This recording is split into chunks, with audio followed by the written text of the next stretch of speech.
अब कुछ खबरें खेल की दुनिया से। आईसीसी ने पाकिस्तान क्रिकेट टीम पर न्यूजीलैंड के खिलाफ तीसरे वनडे मैच में भी 16 ओवर रेट पर जुर्माना आयद कर दिया। पाकिस्तान को न्यूजीलैंड के खिलाफ पहले 2 दिन मैचेस में भी जुर्माना हुआ था। पाकिस्तान टीम ने जुर्मानों पे भी सबक ना सीखा और तीसरे मैच में भी जुर्माना करवा बैठे। पाकिस्तान टीम मुकर्रर कीमत में 1 ओवर पीछे रही, जिसके बाद आईसीसी की जानिब से 16 ओवर रेट पर पाकिस्तानी टीम पर मैच फीस का 50% जुर्माना आयद किया गया, जबकि कप्तान पाकिस्तान क्रिकेट मोहम्मद रिजवान ने अपनी गलती तस्लीम कर ली। दौरा न्यूजीलैंड में मायूस कुन कारकर्दगी और जहमियत अमेज शिकस्त के बाद कौमी क्रिकेट टीम वतन वापस पहुंच गई। वतन वापस आने वाले खिलाड़ी में सलमान अली आगा, फहीम अशरफ और इमामुल हक शामिल हैं।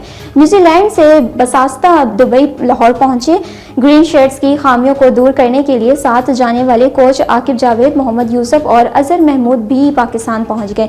न्यूजीलैंड का दौरा कौमी क्रिकेट टीम के लिए एक डरावना ख्वाब साबित हुआ। पाकिस्तान को 5 T20 मैचेस की सीरीज में 4-1 से शिकस्त हुई, जबकि 3 वनडे मैचेस की सीरीज में न्यूजीलैंड के हाथों क्लीन स्वीप का सामना करना पड़ा। इंग्लिश क्रिकेट बोर्ड ने हैरी ब्रोक को इंग्लैंड की वनडे और T20 टीमों का नया कप्तान मुकर्रर कर दिया। इंग्लिश क्रिकेट बोर्ड के मुताबिक यार्कशायर से ताल्लुक रखने वाले बैटर हैरी ब्रोक को स्विस बैटर की जगह इंग्लैंड का नया व्हाइट बॉल कप्तान मुकर्रर किया गया। चैंपियंस ट्रॉफी 2025 में इंग्लैंड की टीम एक भी मैच नहीं जीत सकी थी।